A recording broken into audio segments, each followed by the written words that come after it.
ನಮಸ್ಕಾರ ಸ್ನೇಹಿತರೆ, ನರ್ಸಿಂಗ್ ಇನ್ ಕನ್ನಡ ಯೂಟ್ಯೂಬ್ ಚಾನಲ್ಗೆ ಸ್ವಾಗತ. ಬಡ್ಡಿ ಮಗಂದು ಏನಪ್ಪ ಅಂತಂದರೆ, ಈ ಚಳಿಗಾಲ ಸ್ಟಾರ್ಟ್ ಆಗೋ ಹೊತ್ತಿಗೆ ನಮ್ಮ ಒಂದು ಮೆಡಿಕಲ್ ಸ್ಟೂಡೆಂಟ್ಸ್ಗೆ ಎಕ್ಸಾಮಿನೇಷನ್ಸ್ ಅಲಾಟೆಡ್ ಆಗ್ತವೆ. ಸೊ ಅದೇ ರೀತಿಯಾಗಿ ಈ ವರ್ಷವೂ ಕೂಡ ಸ್ವಲ್ಪ ಜನವರಿಗೆ ಹೋಗಬೇಕಾಗಿದ್ದು ಎಕ್ಸಾಮ್ಸ್ಗಳು ಈಗ ಡಿಸೆಂಬರಲ್ಲೇ ಬಂದಿದ್ದಾವೆ. ಓಕೆ, ಆ್ಯಸ್ ಯೂಸ್ವಲ್ ಡಿಸೆಂಬರ್ ನಿಮ್ಗೆ ಗೊತ್ತಿರುವಾಗಿ ಬಿ ಎಸ್ ನರ್ಸಿಂಗ್ ಸ್ಟೂಡೆಂಟ್ಸ್ಗೆ second sem, fourth sem and third year and fourth ಇಯರ್ಗೆ 14th. ಓಕೆ, ಡಿಸೆಂಬರ್ 14 ಸ್ಟಾರ್ಟ್ ಆಗ್ತಿದ್ದಾವೆ. ಅದ್ರ ತಕ್ಕಂಗೆ ಕೆಲವೊಂದಿಷ್ಟು ಗ್ರೂಪಲ್ಲಿ ಏನಾಗ್ತಿದೆ ಅಂತಂದರೆ ಪ್ರೆಡಿಕ್ಟ್ ಕ್ವಶನ್ಸು ಅದು ಇದು ಅಂತ ಬರ್ತಿದ್ದಾವೆ. ಸೊ ಅದನ್ನೆಲ್ಲ ತಲೆ ಕೆಡ್ಸ್ಕೊಬಿಟ್ರೆ ಇಗ್ನೋರ್ ಮಾಡಿರಿ. ಓಕೆ, ಸುಮ್ಮನೆ ಅವ್ರು ದುಡ್ಡಿಗೋಸ್ಕರ ಮಾಡ್ತಿರ್ತಾರೆ. ಹಾಗೆಲ್ಲ ಅವ್ರು ಏನಾದರೂ ಪ್ರೆಡಿಕ್ಷನ್ ಮಾಡಿ ಹುಡುಗರಿಗೆ ಹೆಲ್ಪ್ ಮಾಡ್ಬೇಕಂತದಾಯ್ತು ಅಂದರೆ ಇಂಪಾರ್ಟೆಂಟ್ ಕ್ವಶನ್ಸ್ ಅಂತ ಹಾಕ್ಬಿಟ್ಟು ಸ್ಟೂಡೆಂಟ್ಸಿಗೆ ಕೊಟ್ಟು ಆರಾಮ್ಸಿಗೆ ಓದಿಸ್ಬೋದಿತ್ತು. ಬಟ್ ಅವರು ದುಡ್ಡಿಗೋಸ್ಕರ ಮಾಡ್ತಿರೋದು ಅಂದರೆ ಒಂದು ಸ್ಟೂಡೆಂಟ್ಸ್ಗೆ ಇಂತಿಷ್ಟು ದುಡ್ಡು ಅಂತ ಒಂದು ಮಾಡ್ತಿದ್ರೆ ಅವರು ಅಷ್ಟು ವರ್ಷ ಎಕ್ಸ್ಪೀರಿಯನ್ಸ್, ಇಷ್ಟು ವರ್ಷ ಎಕ್ಸ್ಪೀರಿಯನ್ಸ್ ಇದೆ ಅಂತ ಹೇಳ್ತಾರೆ. ನೋಡ್ತಿದ್ದೀನಿ. ಓಕೆ, 3 ವರ್ಷದಿಂದ ನೋಡ್ತಿದ್ದೀನಿ, ಏನು ಎಂತನೂ ಕೂಡ ಏನೂ ಆಗ್ತಿಲ್ಲ. ಓಕೆ, ಸುಮ್ಮನೆ ಎಲ್ಲ ನಾವೇ ಗೆಸ್ ಮಾಡಿದ್ದು ಇನ್ನೂ ಕೂಡ ಎಷ್ಟೋ ಚೆನ್ನಾಗಿದೆ ಬಂದಿದ್ದಾವೆ. ಓಕೆ, ನೀವು ಸ್ವಲ್ಪ ಬುಕ್ಸು ಆ್ಯಂಡ್ ಅಂದರೆ old question paper, question bank ಹಿಡ್ಕೊಂಡು ನೋಡಿರಿ, ನಿಮಗೆ ಗೊತ್ತಾಗ್ಬಿಡುತ್ತೆ ಏನೇನೆಲ್ಲ ಬರ್ತಾವೆ ಅಂತಂದು. ಅದನ್ನು ಬಿಟ್ಟಾಕಿ ಆ ಪ್ರಿಡಿಕ್ಷನ್ ಈ ಪ್ರಿಡಿಕ್ಷನ್ ತೊಗೊಂಡು ಸುಮ್ಮನೆ ದುಡ್ಡು ವೇಸ್ಟ್ ಮಾಡ್ಕೊತಾರೆ ಆ್ಯಂಡ್ ಅದ್ರ ಮೇಲೆ ಫಿಕ್ಸ್ ಆಗಿಬಿಡ್ತಾರೆ ನೀವು. ಅದನ್ನ ಬಿಟ್ಟಾಕಿ ಸುಮ್ಮನೆ ಓದ್ಕೊರೆ. ಓಕೆ, ನಿಮ್ಗೆ ಹೇಳ್ತಿದ್ದೆ ನಾನು, ಸುಮ್ಮನೆ ಓದ್ಕೊರೆ. ಅದನ್ನೆಲ್ಲ ತಲೆ ಕೆಡ್ಸ್ಕೊಳ್ಕೋಬೇಡಿ, ಮೈಂಡ್ ಡೈವರ್ಟ್ ಮಾಡ್ತಾವೆ. Just ignore them. ಓಕೆ, ಅದಕ್ಕೆ ಈಗ ಡೈರೆಕ್ಟಾಗಿ ನಿಮಗೆ ಬಂದುಬಿಟ್ಟು ಒಂದು ಮಾಡಲ್ ಪೇಪರ್ ಬಗ್ಗೆ ಹೇಳ್ತಿದ್ರಿ. ಯಾಕಂದರೆ ಒಂದು ಐಡಿಯಾ ಬರಲಿ. ಯಾಕಂದರೆ ಸೆಕೆಂಡ್ ಸೆಮ್ ಹುಡುಗರಿಗೆ ನೀವು 75 ಮಾರ್ಕ್ಸಿಂದ ಬರೆದಿರಲ್ಲ ಆ್ಯಂಡ್ ಫೋರ್ತ್ ಸೆಮ್ ಸ್ಟೂಡೆಂಟ್ಸ್ ನೀವು ಹಳೆ ಬರೆದಿದ್ರೆ, ನೀವೊಂದು 3 ಸರ್ತಿ ಬರೆದಿದ್ರೆ ನಿಮ್ಗೆ ಅಷ್ಟೊಂದು ಹೇಳೋ ಅವಶ್ಯಕತೆ ಇಲ್ಲ. ಬಟ್ ಈ ಸೆಕೆಂಡ್ ಸೆಮ್ ಹುಡುಗರಿಗೆ ಸ್ವಲ್ಪ ಕನ್ಫ್ಯೂಷನ್ ಇರೋದು. ಆ್ಯಂಡ್ ಈಗ ಹೊಸ್ದಾಗಿ ಫಸ್ಟ್ ಸೆಮ್ ಹುಡುಗರು ಬರ್ತಾ ಇರ್ತಾರೆ, ಅವರು ಕೂಡ ಗೊತ್ತಾಗಲಿ ಅಂತ ಒಂದು ಉದ್ದೇಶ ಇಟ್ಕೊಂಡು ಮಾಡ್ತಿದ್ದೀನಿ. ಸರಿ, ನಿಮಗೆ 75 ಮಾರ್ಕ್ಸ್ ಒಂದು ಪೇಪರ್ ಯಾವ ರೀತಿ ಇರುತ್ತೆ ಅಂದರೆ ಮಾಡಲ್ ಪೇಪರ್ ನಿಮ್ಗೆ ಗೊತ್ತಿರ್ತದೆ. 10 ಮಾರ್ಕ್ಸ್ 2 ಇರ್ತದೆ.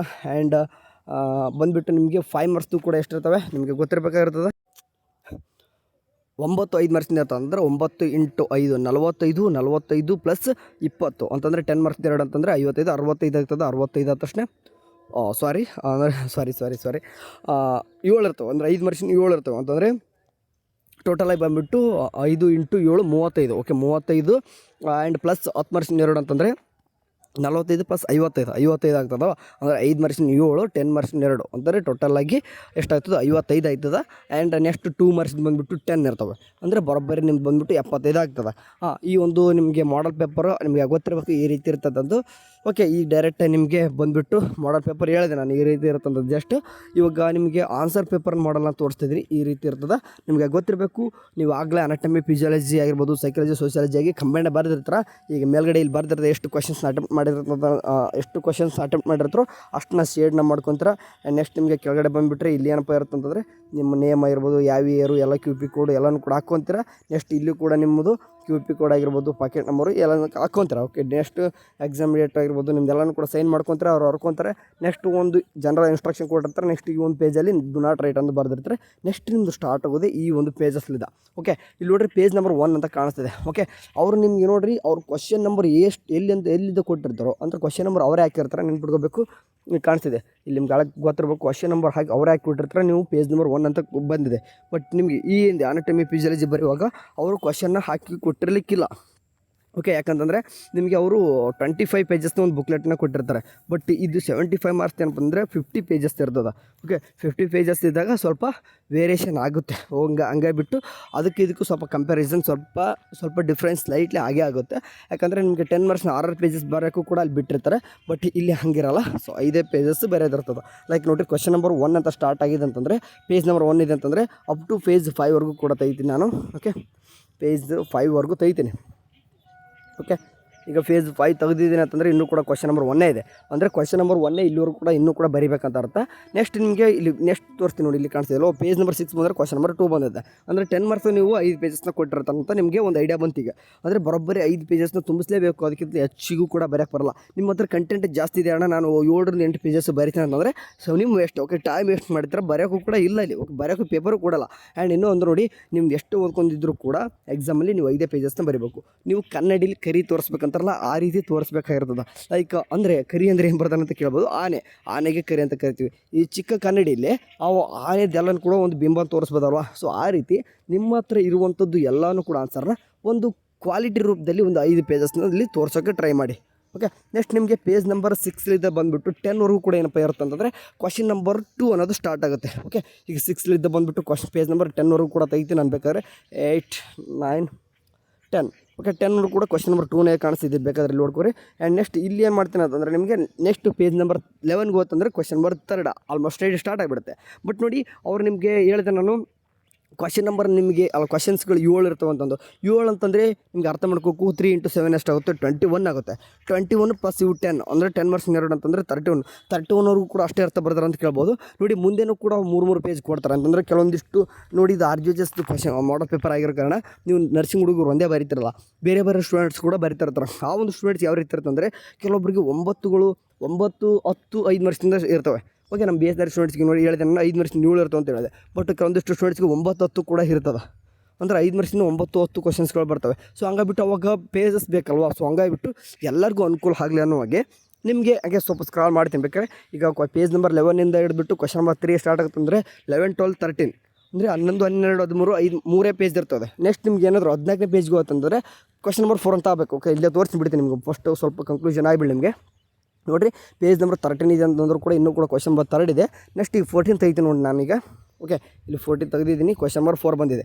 ಓಕೆ, ಈ ರೀತಿ 5 ಮಾರ್ಕ್ಸಸ್ಸು ಅಂದರೆ 5 ಮಾರ್ಕ್ಸ್ಗೆ 3 ಪೇಜ್ ಬರೀಬೇಕು. ಇದು ಕೂಡ ನೀವು ಜಾಸ್ತಿ ಕೂಡ ಬರೆಯೋಂಗಿಲ್ಲ, 3 ಪೇಜ್ ಜಾಸ್ತಿ ಆಯ್ತು ಬರ್ತಾರೆ ಅಂತ ಅನ್ಬೋದು. ನೋಡಿ ನೀವು ಎಕ್ಸಾಮಿನೇಷನ್ ಹೋಗಿ ಕುಂತುವರಿ ಈ ಹಾಳೆಗಳು ಹೆಂಗೆ ತುಂಬ್ತಾವೆ ಅಂತಂದರೆ ಹೇಗೆ ತುಂಬ್ತಾ ಇರ್ತಾವೆ. ಅಂದರೆ ನಿಮ್ಗೆ ಏನೂ ಕೂಡ ಗೊತ್ತಿಲ್ಲ ಅಂದರೂ ಕೂಡ ಏನೋ ಬರಿತಾ ಇರ್ತಾರೆ, ಹಂಗೆ ಬರೀಲೇಬೇಕು. ನಿಮ್ಗೇನು ಕೂಡ ಗೊತ್ತಿಲ್ಲ ಅಂದರೂ ಕೂಡ ಬರೀಲೇಬೇಕು. ನಮ್ಮ ಎಕ್ಸಾಮು RGHS ಪಾಸ್ ಆಗೋಕ್ಕೆ ಅದೇ ಮೇನ್ ಟ್ರಿಕ್ಕು. 90% ಹುಡುಗರು ಪಾಸ್ ಆಗೋದೇ ಎಲ್ಲ ಪೇಜಸ್ನ ತುಂಬಿಸಿ ಬಂದಾಗ ಮಾತ್ರ. ಓಕೆ, ಈಗ ಹೇಳಿದೆ ನಾನು 14ವರೆಗೂ ಕೂಡ ಆಯಿತಾ. ನೆಕ್ಸ್ಟ್ ಈಗ 5 ಮಾರ್ಕ್ಸಿಂದ ಎಲ್ಲರಿಗೂ ಕೂಡ ಕಂಟಿನ್ಯೂ ಆಗ್ತಾ ಬರ್ತಾರಂತ ಹಿಂಗೆ ಹೇಳ್ಬೋದು ನೀವು. ನಾನು ಹಂಗೆ ತೆಗಿತೀನಿ ಬೇಕಾದರೆ ನಿಮಗೆ ಸ್ವಲ್ಪ ಸ್ಕ್ರಾಲ್ ಮಾಡೋಣ ಇನ್ನೂ ಸ್ವಲ್ಪ, ಯಾಕಂದರೆ ಬಹಳ ಲೆಂತಿ ಇದೆ. ಓಕೆ, 35 ಬಂದಿದೆ. ನೆಕ್ಸ್ಟು 40. ಓಕೆ, 40 ಇದೆ, ಕ್ವಶನ್ ನಂಬರ್ 12 ಇದೆ.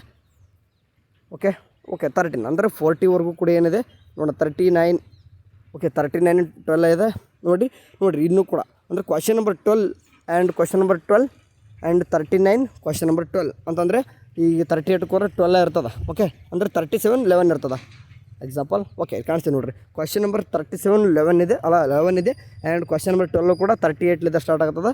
38, 39 ಆ್ಯಂಡ್ 41.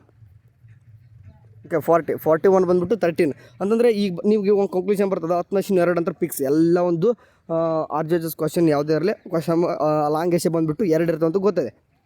ಸೊ ಹಂಗಾಗಿಬಿಟ್ಟು 11ರಿಂದ ಸ್ಟಾರ್ಟ್ ಆಗಿದ್ದು ಬರೋಬ್ಬರಿ 40 ತನಕ ಏನಿರ್ತದೆ ಅಂತಂದರೆ ನಿಮಗೆ 5 ಮಾರ್ಕ್ಸ್ ಸ್ಟಾರ್ಟ್ ಆಗ್ತದೆ. ಅಂದರೆ 11 ಅಂದರೆ ನಿಮ್ಗೆ ತಿಳ್ಕೊಬೋದು ಅಣ್ಣ ಮತ್ತು 12ವರೆಗೂ ಕೂಡ ಹೇಳಿದೆ 10 ಕ್ವಶನ್ಸ್ ಆದಲ್ಲ ಮತ್ತೆ ಅಂತ ಅನ್ಬೋದು. ಒಂದು ನೋಡಿ ಹೇಳಿದೆ ನಾನು 5 ವರ್ಷದಿಂದ ಕೆಲವೊಂದಿಷ್ಟು ಎಕ್ಸಾಮಿನೇಷನ್ಗೆ 10 ಕ್ವಶನ್ಸ್ ಕೂಡ ಕೇಳ್ತಾರೆ. ಸೊ ಹಂಗಾಗಿಬಿಟ್ಟು ಅವ್ರು ಇಲ್ಲಿವರೆಗೂ ಕೊಟ್ಟಿದ್ದಾರೆ. ಬಟ್ ನಿಮಗೆ ನೋಡಿರಿ 7 ಕ್ವಶನ್ಸ್ ಅಂತ ಇರುತ್ತೆ ಅಂತ ಹೇಳಿದೆ. ಬಟ್ 7 ಕ್ವಶನ್ ಎಲ್ಲಿ 7 + 2 ಅಂತಂದರೆ 9 ಕ್ವಶನ್ಸ್ ಮುಗಿದೋಗ್ಬಿಡ್ತದೆ. ಅಂದರೆ 10ನೇ ಕ್ವಶನ್ ನಿಮ್ಗೆ ಏನು ಸ್ಟಾರ್ಟ್ ಆಗುತ್ತೆ, 10ನೇ ಕ್ವಶನ್ ಸ್ಟಾರ್ಟ್ ಆಗುತ್ತೆ 2 ಮಾರ್ಕ್ಸು. 2 ಮಾರ್ಕ್ಸಿಗೆ ಮತ್ತು 3 ಪೇಜ್ ಕೊಟ್ಟಿರ್ತಾರಲ್ಲ ಬರ್ತಾರೆ ಅಂತ ಹೇಳ್ಬೋದು. ಲೈಕ್ ಎಕ್ಸಾಂಪಲ್ ಈಗ ನಾನು 10ನೇ ಕ್ವಶನ್ ತೆಗಿತೀನಿ ನಾನೀಗ. ಓಕೆ, ಈಗ 10ನೇ ಕ್ವಶನ್ಸ್ ಇಲ್ಲಿದೆ. ಓಕೆ, ಪೇಜ್ ನಂಬರ್ 34 ಬಂದುಬಿಟ್ಟು ಏನಿದೆ ಅಂತಂದರೆ ನಿಮಗೆ ಕ್ವಶನ್ ನಂಬರ್ 10 ಅಂತ ಇದೆ. ಓಕೆ, ನಿಮಗೆ ಒಂದು ಕನ್ಫ್ಯೂಷನ್ ಆಗುತ್ತೆ ಈಗ ಅಣ್ಣ ಮತ್ತು ಈ 3 ಪೇಜ್ ಕೊಟ್ಟಿದ್ದಾರಲ್ಲ ನಮಗೆ ಕ್ವಶನ್ ನಂಬರ್ 10ಗೆ ಅಂತಂದು ಹೇಳ್ಬೋದು. ಅಂದರೆ ಈ 10ಗೆ ನಿಮಗೆ 2 ಮಾರ್ಕ್ಸ್ ಇದೆ, ಬಟ್ ಇಲ್ಲಿ 3 ಪೇಜಸ್ನ ಕೊಟ್ಟಿದ್ದಾರೆ. ಅವರು ನೋಡಿರಿ ಓವರಾಲ್ ಎಲ್ಲ ಒಂದು RGHSಗೆ ಎಕ್ಸಾಮ್ಸ್ಗೆ ಪರ್ಪಸ್ ಆಗಿ ಬರುವಾಗೆ ಒಂದು ಮಾಡಲ್ ಪೇಪರ್ ಒಂದು ಬುಕ್ಲೆಟ್ನ ಕೊಟ್ಟಿರ್ತಾರೆ.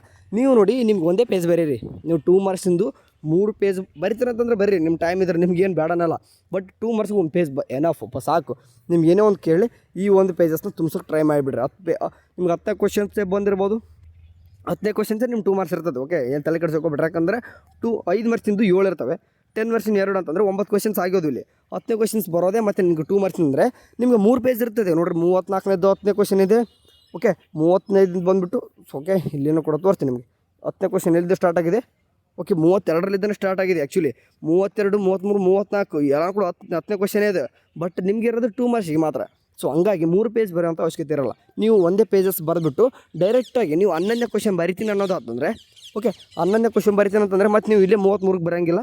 ಓಕೆ, ಮತ್ತು 34 ಬರೋಂಗಿಲ್ಲ, ಯಾಕಂದರೆ 34 ಕೂಡ ಇನ್ನೂ ಕೂಡ ಕ್ವಶನ್ ನಂಬರ್ 10 ಇದೆ.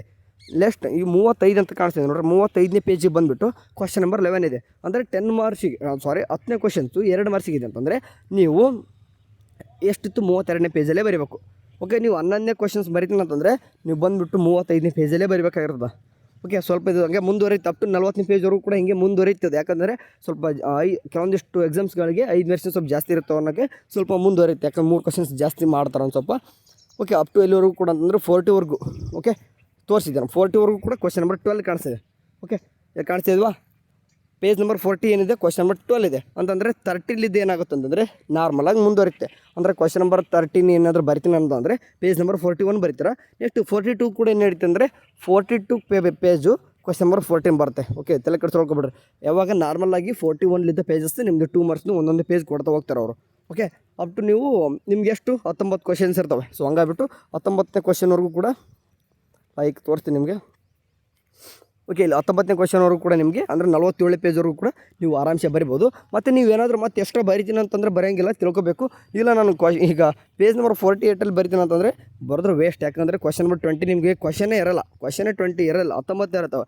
ಸೊ ಹಂಗಾಗ್ಬಿಟ್ಟು ಇಲ್ಲಿ ಬರೆದ್ರು ಕೂಡ ವೇಸ್ಟ್. ಇನ್ ಕೇಸ್ ನೀವು ಕ್ವಶನ್ ನಂಬರ್ 20 ಮತ್ತೇನಾದರೂ ಬಂದಿದ್ರೆ ಅಂದರೆ ಈಗ ಫಾರ್ ಎಕ್ಸಾಂಪಲ್ ಈಗ ಕೆಲವೊಂದು ಹುಡುಗರಿಗೆ ಬ್ಲೂ ಪ್ರಿಂಟ್ ಚೇಂಜ್ ಆಗಿಬಿಟ್ಟು ಕ್ವಶನ್ ಪೇಪರ್ ಏನಾದರೂ ಬಂದಿದ್ರೆ ಕ್ವಶನ್ ನಂಬರ್ 20 ಏನಾದರೂ ಇರ್ತಂದರೆ ಬರೀರಿ. ಬಟ್ ನಮಗೆ ಅಡ್ಜಸ್ಟ್ ಕಡೆ ನಿಮ್ಗೆ ಗೊತ್ತಿರಬೇಕು 20 ಕ್ವಶನ್ಸ್ ಇರಲ್ಲ, 19 ಕ್ವಶನ್ಸ್ ಇರ್ತವೆ. ಇಲ್ಲಿದ್ದ ಅಲ್ಲಿಗೆ ಬಿಟ್ಬಿಡೋಕೆ ನೀವು ಅಂದರೆ 47 ಕಾಣಿಸ್ತಲ್ಲ ಅಲ್ಲೇ ಬಿಟ್ಬಿಡ್ರಿ. 48, 49, 50 3 ಕೂಡ ನಿಮಗೆ ಬರೆಯೋಕ್ಕೆ ಬರೋಲ್ಲ, ಯಾಕಂದರೆ ನಿಮ್ಗೆ ಕ್ವಶನೇ ಇರೋಲ್ಲ. ಬಟ್ ಕೆಲವೊಂದಿಷ್ಟು ಎಕ್ಸಾಮ್ಸ್ಗಳಲ್ಲಿ ಏನಾಗ್ತಂದರೆ 100 ಮಾರ್ಕ್ಸ್ಗೆ ಹಿಡಿತಿರ್ತಾರೆ. ಸೊ ಹಂಗಾಗಿಬಿಟ್ಟು 100 ಮಾರ್ಕ್ಸ್ ಇಟ್ಟಾಗ ಇವೆಲ್ಲನೂ ಕೂಡ ಕನ್ಸಿಡರ್ ಆಗ್ತಿರ್ತವೆ. ಸೊ ಹಂಗಾಗ್ಬಿಟ್ಟು ಅವ್ರು ಕೊಟ್ಟಿರ್ತಾರೆ. ಇದ್ರ ಬಗ್ಗೆ ಅಷ್ಟೊಂದು ಡೀಪ್ ತಲೆ ಕೊಡ್ಸೋಕೋಬೇಡಿ. ನಿಮ್ಗೇನು ಅಂದರೆ ಯಾವ ಒಂದು ಪೇಜಲ್ಲಿ ಕ್ವಶನ್ ನಂಬರ್ ಬಂದಿದೆಯೋ ಅದೇ ಒಂದು ಪೇಜಲ್ಲಿ ಬರಬೇಕು. ಆ್ಯಂಡ್ ಕೊನೆಗೆ ನಿಮ್ಗೆ ಏನು ಹೇಳೋಕ್ಕೆ ಹೋಗ್ತಿದ್ದೀನಿ ಅಂತಂದರೆ ಈಗ ಈ ಒಂದು ಆನ್ಸರ್ ಪೇಪರ್ ಒಂದು ಮಾಡಲ್ ನೋಡಿದ್ವಿ. ಇವನು ಒಂದು ಏನು ಮಾಡಿದ್ದಾನೆ ಅಂತ ಸುಮ್ಮನೆ ರ್ಯಾಂಡಮಾಗಿ ಬರ್ದಿದ್ದಾನೆ. ಓಕೆ, ಇವನು ಪಾಸ್ ಆಗ್ತಾನೆ ಇಲ್ಲ ಅಂತಲ್ಲ, ಬಟ್ ಮಾರ್ಕ್ಸ್ ಚೆನ್ನಾಗಿ ತೊಗೊಳಲ್ಲ. ಯಾಕಂತಂದರೆ ಈ ರೀತಿ ಒಂದು ಎಕ್ಸಾಂಪಲ್ ಡೈರೆಕ್ಟ್ ಆನ್ಸರ್ ಬರೋದಪ್ಪ. ಲೈಕ್ ಒಂದು 2 ಮಾರ್ಕ್ಸ್ ಅಂತ ಐತಿ, ಒಂದು ಯಾವುದಾದ್ರೂ ಇರ್ಬೋದು. ಇಲ್ಲಿ ಕಾಣಿಸ್ತಿದೆ overcome of ineffective interpersonal relationship ಅಂತ ಐತೆ. ಓಕೆ, ಇವನು 2 ಮಾರ್ಕ್ಸಿಗೆ ಇಷ್ಟೇ ಬರೆಯೋಂಗಲ್ಲ. ಓಕೆ, ತಲೆಯಲ್ಲಿಟ್ಟುವರಿ ಇಷ್ಟೇ ಬರೆಯೋಂದಿಲ್ಲ. ಈಗ ಇಂಟರ್ಪರ್ಸನಲ್ ರಿಲೇಷನ್ಶಿಪ್ ಅಂತಂದರೆ ಏನು ಬರೀಬೇಕಪ್ಪ, ಡೆಫಿನಿಷನ್ ಬರೀಬೇಕು. ಅದಾದ ತಕ್ಷಣ ಇದನ್ನೆಲ್ಲ ಬರೀರಿ. ಓಕೆ, ಅದು ಕೂಡ ನಿಮಗೆ ಮುಗಿತಾ. ಓಕೆ, ಇನ್ನೂ ಕೂಡ ಒಂದು ಪೇಜಲ್ಲಿ ಉಳಿತಾ ನಿಮ್ಗೆ ಯೂಸಸ್ ಆಫ್ ಇಂಟರ್ಪರ್ಸನಲ್ ರಿಲೇಷನ್ಶಿಪ್ ಅಂತ ಬರೀರಿ. ಓಕೆ, ಅಂದರೆ ಅದು ರಿಲೇಟೆಡಾಗಿ ಆ ಪೇಜಲ್ಲಿ ತುಂಬಿಸ್ಬೇಕಾಗಿರ್ತದೆ. ಆ ಪೇಜ್ ಕಂಪ್ಲೀಟಾಗಿ ತುಂಬಿಸ್ರಿ, ಹಂಗಾದ್ರೆ ನಿಮಗೆ ಮಾರ್ಕ್ಸು ಚೆನ್ನಾಗಿ ಬರ್ತದೆ. ಹೋಪ್. ಓಕೆ, ನನ್ನದು ಎಕ್ಸಾಮ್ಸ್ ಇರೋ ಕಾರಣ ನಾನು ಯಾವುದೇ ರೀತಿಯಾಗಿ ಈ ಮಂತ್ ಅಂದರೆ ಡಿಸೆಂಬರ್ ಫುಲ್ಲು ಕೂಡ ನಿಮ್ಗೆ ಯಾವ ರೀತಿ ಎಕ್ಸಾಮ್ಸ್ ಇದೆಯೋ ನಮ್ಮದು ಕೂಡ ಎಕ್ಸಾಮ್ಸ್ ಇದೆ. ಹಾಗಾಗಿಬಿಟ್ಟು ಇವಾಗಲೇ ಮಾಡಿ ಅಪ್ಲೋಡ್ ಮಾಡ್ತಿದ್ದೀನಿ. ಅವಾಗ ನಿಮ್ಮ ಫ್ರೆಂಡ್ಸು ಕೂಡ ಆದಷ್ಟು ಇದನ್ನು ಶೇರ್ ಮಾಡಿರಿ. ಒಂದು ಆನ್ಸರ್ ಪೇಪರ್ ಮಾಡಲ್ ಬಗ್ಗೆ ಒಂದು ಐಡಿಯಾ ಬರಲಿ. ಓಕೆ, ಅಂದರೆ 75 ಮಾರ್ಕ್ಸ್ ಇರುವಂಥದ್ದು ಒಂದು ಕ್ವಶನ್ ಪೇಪರ್ನ ಒಂದು ಯಾವ ರೀತಿ ಇರ್ತದೆ ಅಂತ ಒಂದು ಕ್ಲಿಯರಾಗಿ ಒಂದು ಐಡಿಯಾ ಸಿಗ್ತದೆ. ಆ್ಯಂಡ್ ಒಂದು ಅಂದರೆ 10 ಮಾರ್ಕ್ಸಿಂದು ಒಂದು 5 ಪೇಜಸ್ ಬರಿಬೇಕಂತ ಹೇಳಿದ್ದೆ ನಾನು. ಈ ಹಿಂದೆ ಅನಾಟಮಿ ಫಿಸಿಯಾಲಜಿ ಒಂದು ಎರಿಥ್ರೋಪಾಯ್ಸಿಸ್ ಯಾವ ರೀತಿ ಬರಿಬೇಕಂತಂದು ಈ ಹಿಂದೆ ವೀಡಿಯೋನು ಕೂಡ ಮಾಡಿದ್ದೆ. ನೋಡಿಲ್ಲ ಅಂತಂದರೆ ನೋಡ್ಕೋರಿ, ಸಿಗ್ತದೆ. ಆ್ಯಂಡ್ ಇಲ್ಲ ಅಂತಂದರೆ ಅದನ್ನು ಕೂಡ ನಿಮಗೆ ತಿಳಿಸ್ತೀನಿ. ಓಕೆ, ನಿಮ್ಮ ಒಂದು ಟೆಲಿಗ್ರಾಮಲ್ಲೇ ಇರ್ತವೆ, ವಾಟ್ಸಪ್ ಗ್ರೂಪಲ್ಲಿ ಆದರೂ ಹಾಕ್ತೀನಿ, ನೋಡೋರಂತೆ. ಸದ್ಯಕ್ಕೆ ಈ ಒಂದು ಪೇಪರ್ ಬಗ್ಗೆ ಒಂದು ಸ್ವಲ್ಪ ಐಡಿಯಾ ಆದರೂ ಸಿಕ್ತು ಅಂತ ಅಂದ್ಕೊಂಡಿರ್ತೀನಿ. And all the best. ಎಲ್ಲರೂ ಕೂಡ ಎಕ್ಸಾಮ್ಸ್ ಪ್ರಿಪೇರ್ ಮಾಡ್ಕೊರಿ.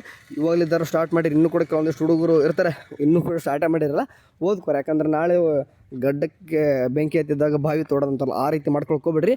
ಯಾಕಂದ್ರೆ ಸ್ವಲ್ಪ ಸಡನ್ ಎಕ್ಸಾಮ್ ಬಂದಾಗ ಸ್ವಲ್ಪ ನಮ್ಮ ಎಕ್ಸಾಮ್ಸ್ ಸ್ವಲ್ಪ ಟಫ್ ಇರುತ್ತೆ ಅಂತ ಗೊತ್ತು ನಿಮ್ಗೆ. ಆ ರೀತಿ ಮಾಡ್ಕೊಳ್ಕೋಬೇಡ್ರಿ. ಓಕೆ, ಆಲ್ ದ ಬೆಸ್ಟ್ ಎಲ್ಲರೂ ಕೂಡ. ಬಾಯ್.